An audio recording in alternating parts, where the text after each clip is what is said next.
नहीं, मैं तो पैदल आया जी। अयो, आपने किसको पैसे दे दिए जी? अरे मेरा क्लाइंट कृष्णन तो बीमार। इस बालक का दंड देना ही होगा। आज तो हम इसे क्षमा कर रहे हैं, दूसरी बार यदि इस बालक ने धनुष उठाया तो इसे दंड दिया जाएगा। इस घर के खिलाफ अतिक्रमण का नोटिस मिला है और इसका आगे का हिस्सा तोड़ने का ऑर्डर है। नोटिस मिला है?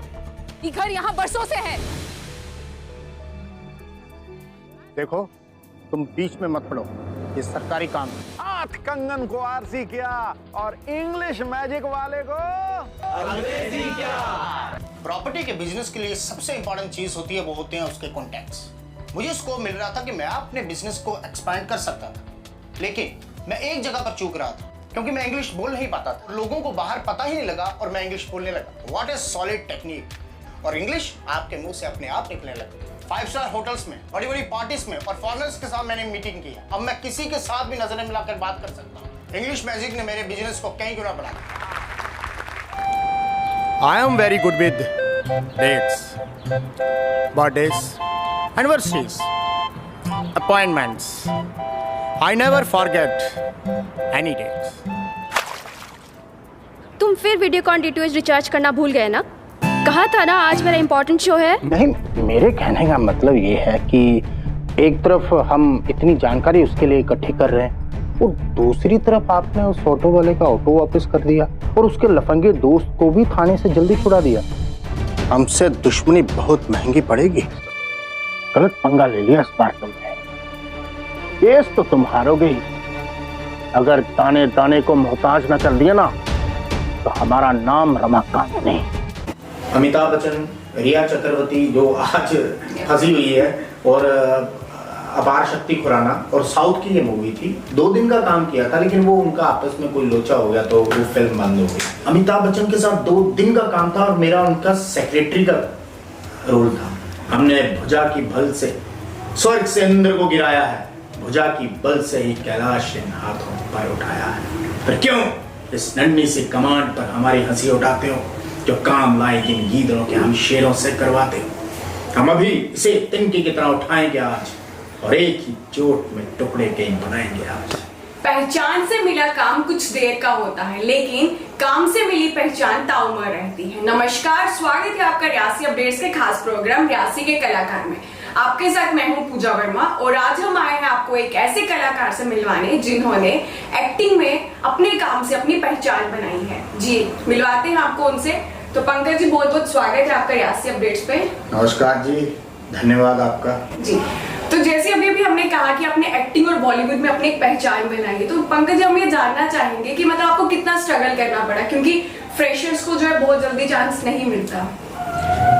बेसिकली स्ट्रगल तो वहाँ पे हर कलाकार के लिए है, और हमारे ऐसे कलाकारों के लिए तो डेफिनेटली स्ट्रगल थोड़ी बढ़ जाती है, क्योंकि हमारा बैकग्राउंड वैसा नहीं होता जैसा कि बाकी आते हैं लोग बाहर से। और चूंकि रियासी जैसे टाउन से उठ के जाना मुंबई में, तो चूंकि थोड़े से लिंक्स मेरे, कुछ जम्मू में मैंने काम किए थे तो लिंक्स मेरे वहाँ पे बढ़ना शुरू हो गए थे, तो उसकी वजह से वहाँ पे जब गए तो लोगों से मुलाकात हुई, तो काम स्टार्ट में थोड़ा थोड़ा मिलना हो ही गया था शुरू।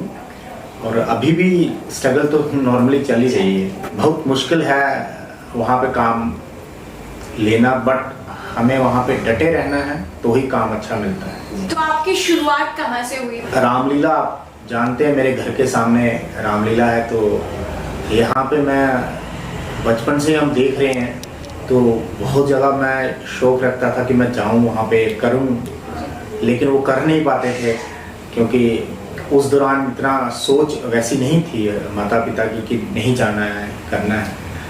फिर मेरे एक सर थे, उन्होंने मुझे एक थिएटर प्ले में काम दे दिया, तो वो रोल मेरा काफ़ी अच्छा था, नेगेटिव रोल था, जिसकी तारीफ काफ़ी लोगों ने की। और जो रामलीला में काम करने वाले जो वरिष्ठ कलाकार हैं, जैसे जगदीश शर्मा जी और केवल कृष्ण गड़ालिया जी, उन्होंने पिताजी को बोलो कि उसको भेजो यहाँ पे रामलीला में, तो फिर उन्होंने भेजा। तो वहाँ पे फिर रामलीला में मुझे अच्छे अच्छे रोल मिले। मैंने डिफरेंट कैरेक्टर किए वहाँ पे और काफ़ी लोगों ने पसंद किए मेरे रोल। हनुमान का रोल तो मैंने 4 साल किया था। तो आप अपना आइडल किसको किसको मानते हैं, आपने किससे इंस्पायर होकर मतलब एक्टिंग करियर जो है शुरू किया? देखिए, मुझे फिल्म्स देखने का बहुत मैं शौकीन था, तो जिसमें मुझे कॉमेडी और एक्शन मूवीज़ ज़्यादा पसंद आती थी। तो धर्म जी और किशोर कुमार जी जो मेरे फेवरेट एक्टर थे उस समय, किशोर कुमार जी कॉमेडी में और धर्मेंद्र एक्शन में, तो उनको देख देख के वो एक इच्छा जागी कि नहीं यार, मैं ऐसा, काश मैं ऐसा कर सकूं। और मैं कभी बहुत सारे डायलॉग्स था जो मैं कॉपी करके मैं बोला करता था, नेगेटिव डायलॉग्स ज़्यादा बोलता था, कॉमेडी वाले, तो वहीं से। और फिर रामलीला का असर तो था ही था।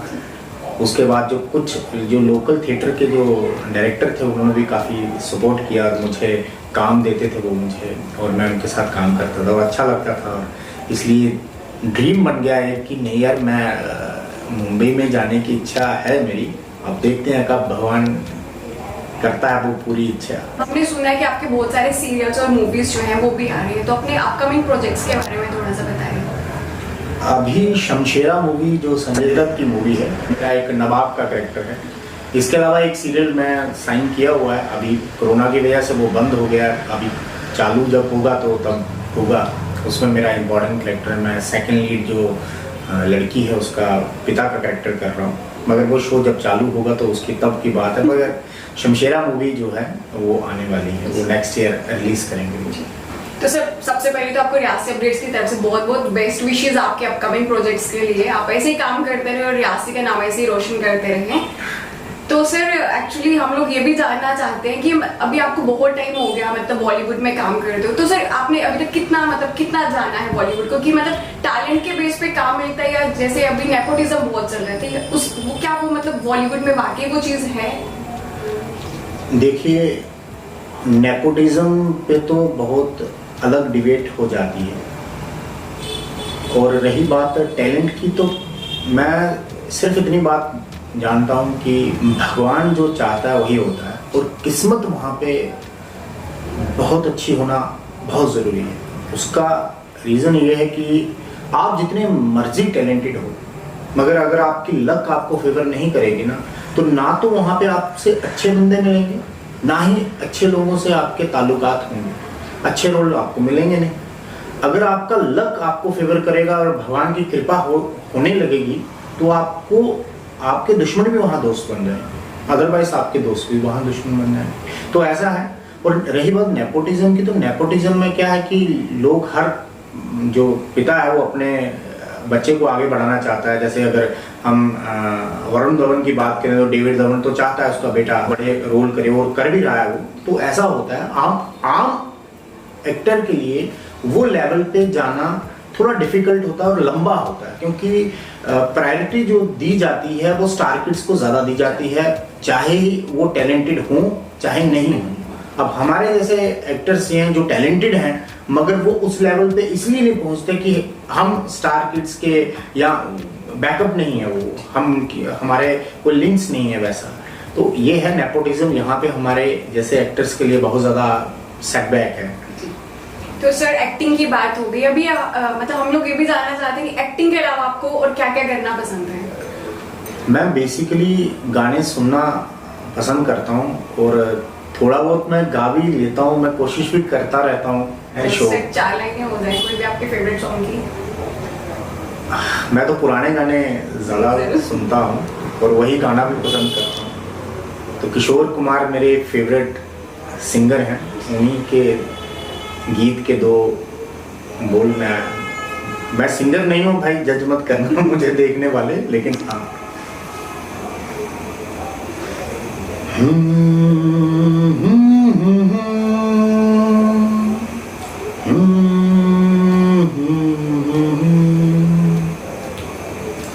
प्यार मांगा है तुमसे, ना इनकार करो।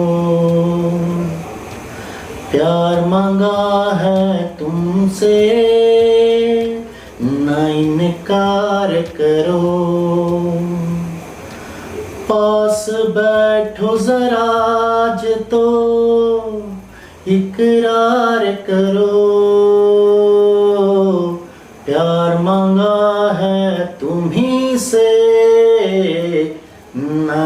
स्वीकार करो। Thank you sir. तो सर अभी बात करते हैं आपकी पर्सनल लाइफ के बारे में, अपनी फैमिली के बारे में बताएं कि आपके फैमिली में कौन कौन है। माता पिता, 2 बहनें हैं, एक और मैं हूँ। एक जो मेरी सिस्टर है उनकी शादी हो चुकी है और अभी हम 4 जन ही हैं घर में। जी। तो सर आपका क्या प्लान है शादी का, मतलब कब तक शादी करते हैं? जैसे ही कोई लड़की मिल जाएगी कर लेंगे। Obviously, you are waiting for someone. या ओके, तो सर अपनी एजुकेशन क्वालिफिकेशन के बारे में बताएं, स्कूलिंग कहाँ से हुई है एंड स्टडीज में कैसे रहे आप? स्कूलिंग जो 8th तक तो मैंने Shastri memorial high secondary school वहाँ से की है। उसके बाद high secondary school government high secondary school में किया था। उसके बाद 2 साल मैंने उधमपुर में कॉलेज में लगाया और 1 साल MM कॉलेज में।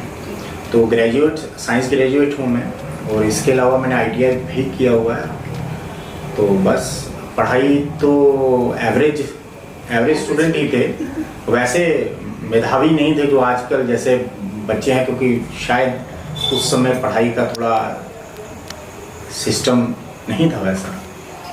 तो अब तो पढ़ाई बहुत अच्छी हो गई है और अच्छे टेक्निक्स आ गई हैं पढ़ने की, काश हमारे ज़माने में भी होती। तो सर आपकी लाइफ में ऐसा कौन सा मोमेंट है, ऐसा कौन सा टर्निंग पॉइंट था जब आपको लगा कि आपको अभिनय करना है या आपके अंदर अभिनय का वो गुण है, मतलब वो एक्टिंग का वो टैलेंट आपके अंदर है? मैंने आपसे पहले भी बोला कि मैं डायलॉग्स कॉपी करता था और मैं बोलता था। तो अक्सर मैं अपने कज़न्स के पास, जैसे मेरी मौसी के घर चला जाया करता था, तो उनके मेरे जो कज़न ब्रदर हैं वो मुझे बोलते थे चल डायलॉग सुना।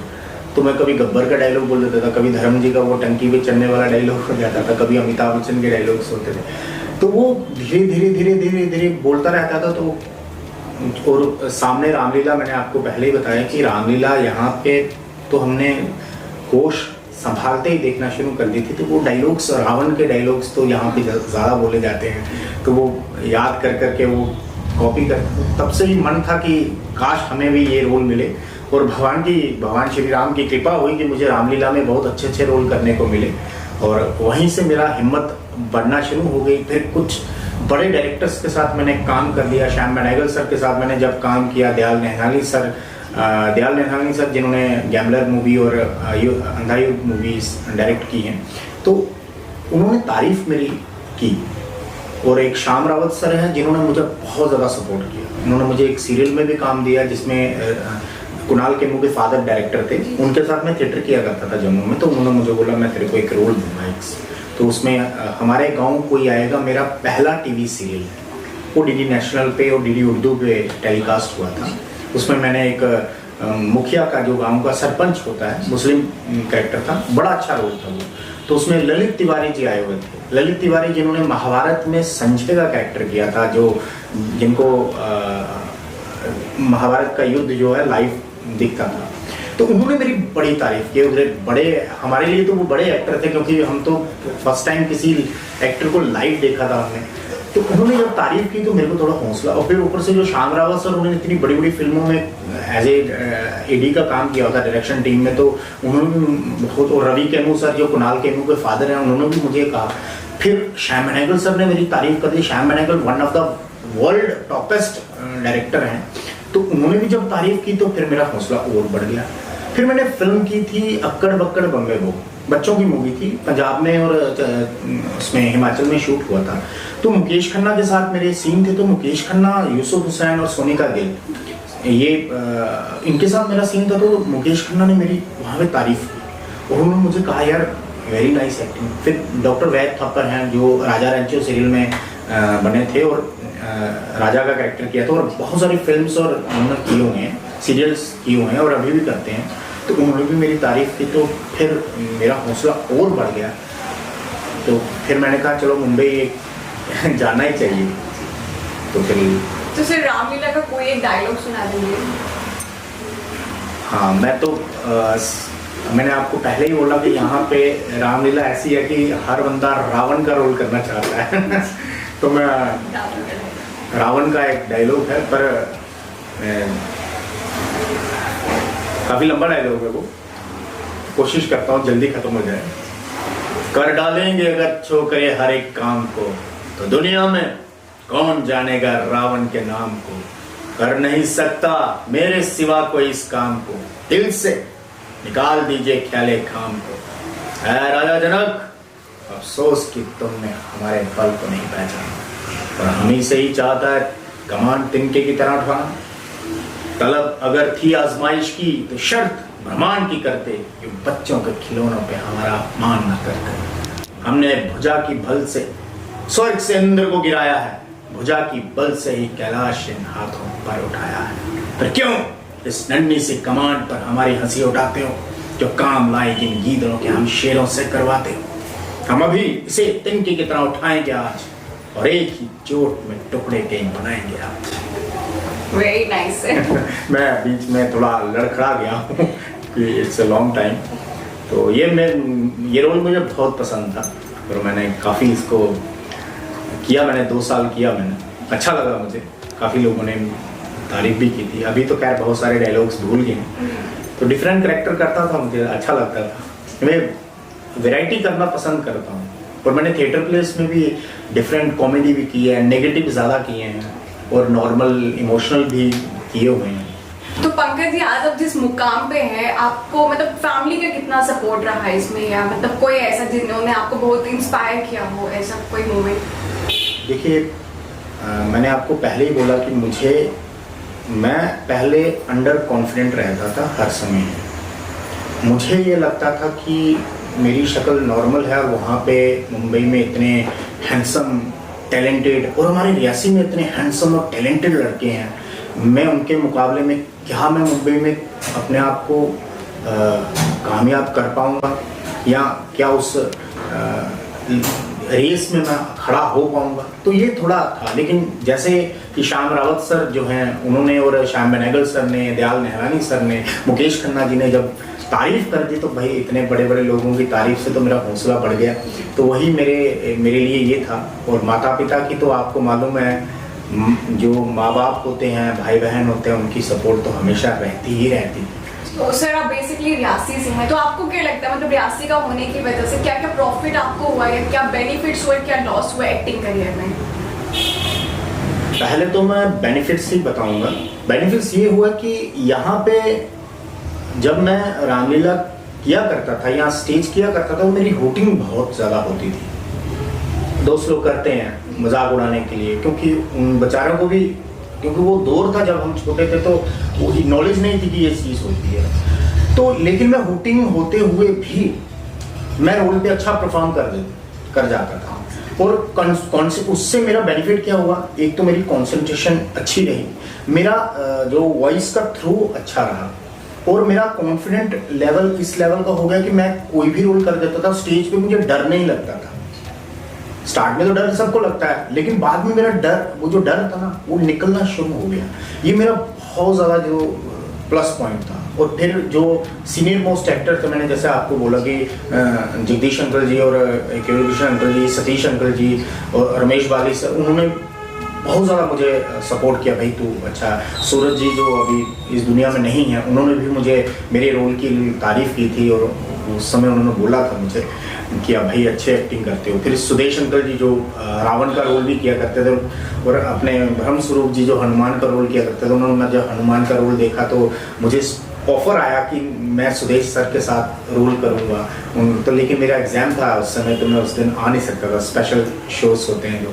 तो इन्होंने मुझे काफ़ी प्रमोट किया, सपोर्ट किया, तो जिसकी वजह से मेरा कॉन्फिडेंस लेवल इतना ज़्यादा बढ़ गया कि मेरे साथ, मैं अमिताभ बच्चन के साथ 2 दिन का काम करके आया हूँ।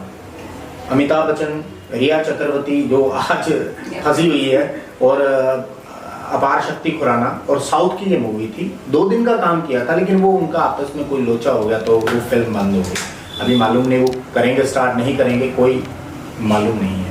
तो अमिताभ बच्चन के साथ 2 दिन का काम था, और मेरा उनका सेक्रेटरी का रोल था।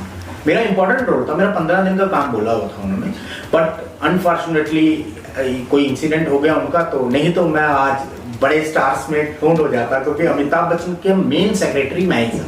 मेरे साथ ही उनके डायलॉग्स थे, और वो भी डायलॉग्स थे वहाँ पे। मैं अमित जो मुझे समझाते हैं मैं करता हूँ। तो कहने का मतलब वो कॉन्फिडेंस जो था ना, कि मुझे डर किसी से नहीं लगता, जो मर्जी आए मेरे सामने, ये मेरा बेनिफिट हो गया यहाँ। नुकसान ये है कि हमारी हिंदी शुद्ध नहीं है, क्योंकि हम डोगरी यहाँ पे बोलते हैं और I am a proud Dogri and Dogra person. तो वहाँ पे क्या रहता है ना कि उनको डोगरी मालूम नहीं है, उनको लगता है ये पंजाबी है, ठीक है ना, क्योंकि डोगरी पंजाबी मिलती जुलती है। तो मैं उनको समझाता हूँ भाई ये डोगरी है, पंजाबी नहीं है। मेरा जो टोन आता है जब मैं हिंदी बात करता था, अभी भी आता है, बट अभी इतना नहीं आता, अभी समझ चुका हूँ। तो वो लय जो है ना, वो मेरे को वहाँ पे नुकसान देते थे। कभी कभी मेरे 2 अच्छे रोल थे, बहुत बढ़िया रोल थे और बड़े रोल थे, वो उन्होंने डब कर दिए, मेरी वॉइस को डब कर दिया। मेरे को वो दुख भी हुआ। एक तो ये अपना ससुराल सिमरन में मैंने एडवोकेट का कैरेक्टर किया था, बड़ा अच्छा रोल था, बहुत मजा आया वहाँ करने के लिए। और सुहानी सी एक लड़की में एक मैनेजर का कैरेक्टर था, एक बिजनेस टाइकून का कैरेक्टर था। मेरे बहुत बड़े बड़े डायलॉग्स थे और इम्पोर्टेंट कैरेक्टर था, वो डब हो गया, मुझे बहुत दुख हुआ। फिर किसी बंदे ने मेरे को गाइड किया, तो अभी मैं थोड़ा अच्छा, अभी मेरी डबिंग नहीं होती है। टच वुड जी। तो सर अब तक का बेस्ट एक्सपीरियंस किस एक्टर या एक्ट्रेस के साथ रहा है आपका? देखिए मैं ऐसे तो बहुत सारे एक्टर्स के साथ मैंने काम किया, पर अभी जो किया था मैंने ससुराल सिमर में, मुझे बहुत मजा आया था। इसके अलावा मेरे पापा हीरो हीरा लाल सीरियल आता था, तो उसमें तो समझ लो कि डायरेक्टर मेरे से इतना इम्प्रेस्ड हो गया था, तो मेरे को बोलता भाई तू यंग अमिताभ बच्चन है, क्योंकि तू वैसे ही करता, क्योंकि मैं एक ही टेक में दे देता था उनको, बड़े बड़े डायलॉग्स होते थे। तो वो लेकिन डिस्कवरी जीत जो चैनल डिस्कवरी वालों ने लॉन्च किया था, वो बंद हो गया। फिर बाद में उसकी टीआरपी कुछ आई नहीं, तो जिसकी वजह से हमारा वो शो था जो कि 130 एपिसोड के लिए था, वो 65 एपिसोड्स में रैप अप हो गया। रमाकांत का कैरेक्टर था, वो बहुत बढ़िया था, बहुत मजेदार, मुझे वो आई लव दैट कैरेक्टर।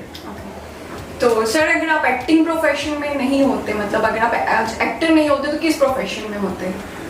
देखिए मैंने टीचिंग की है यहाँ पे, मेरी जो डेस्टिनी ही वही थी, क्योंकि यहाँ पे मैंने डिफरेंट स्कूल्स में स्ट्रगल की है, डिफरेंट प्रोफेशंस में स्ट्रगल किया। मैं तो एसटीडी में भी काम किया मैंने 1 महीना रियासी में ही।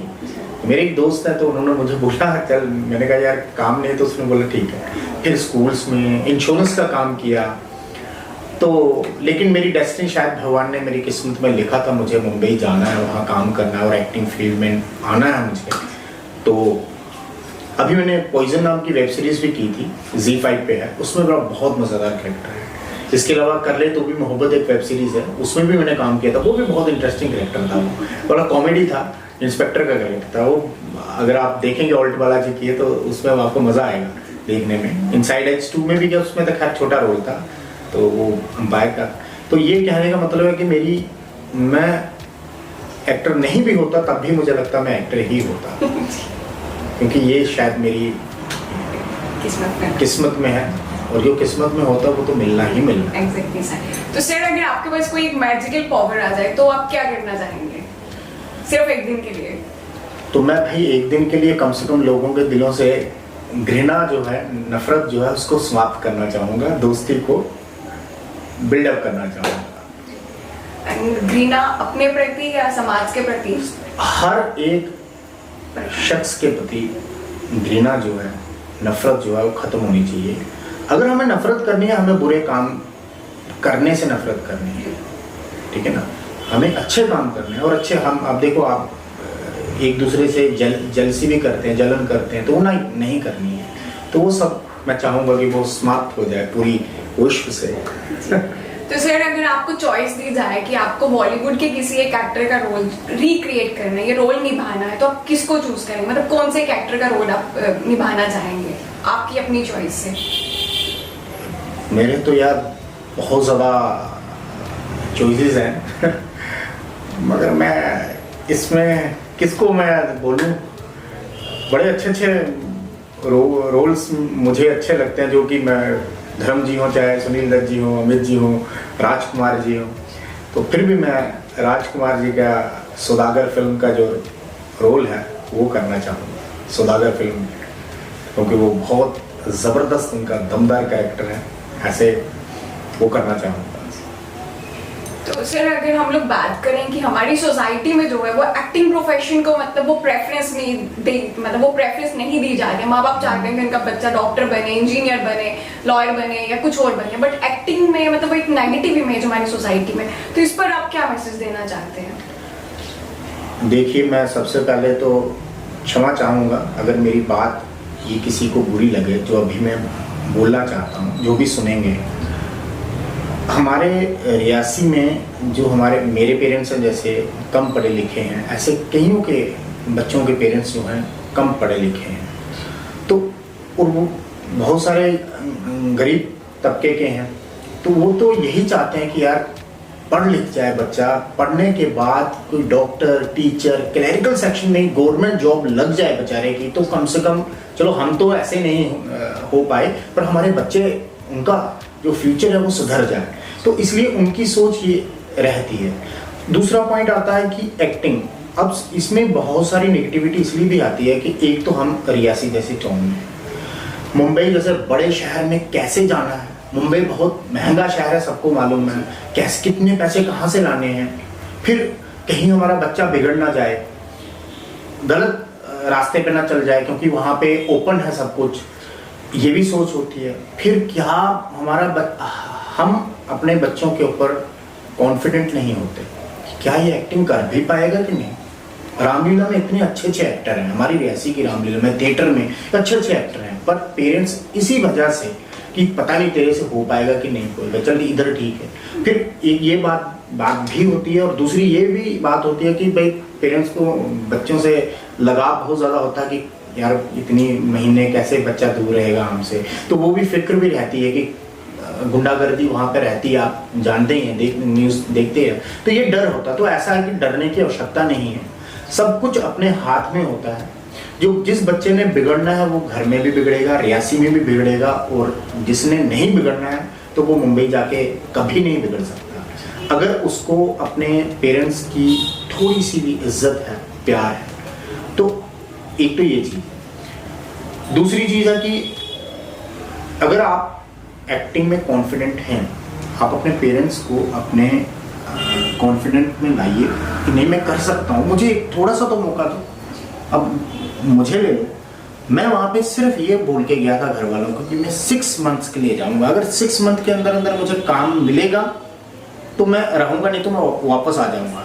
तो अभी ये 5वां साल खत्म होने को है। भगवान की ऐसी कृपा हुई, जिस दिन मुंबई में कदम रखा 2 दिन के बाद मैं शूट कर रहा था क्राइम पेट्रोल का, इंस्पेक्टर का कैरेक्टर। तो ऐसा है। और रही बात फीमेल एक्टर्स की, ये तो मेल का हो गया ना, फीमेल एक्टर का क्या है ना, वहाँ पे सब सुनते कि ऐसा होता है लड़कियों के साथ, वैसा होता है लड़कियों के साथ, तो ये डर रहता है, सबको रहता है। अगर माँ बाप ऐसी फिक्र करते हैं तो उनका ये हक भी है और उनका प्यार है, तो वो चाहते हैं कि बच्चे, तो यहाँ पे वो जो लड़कियाँ जो जाना चाहती हैं मुंबई में, उनको अपने पेरेंट्स की बात को समझना चाहिए। ये नहीं है कि डर के मतलब घर वालों से बगावत करके भाग जाना है, वो ऐसा नहीं करते हैं पेरेंट्स। हाँ, पेरेंट्स अगर लोग करते हैं, उनको लगता है कि नहीं, ऐसा नहीं है कि मुंबई खराब है, मुंबई खराब नहीं है, मुंबई को खराब किया जाता है।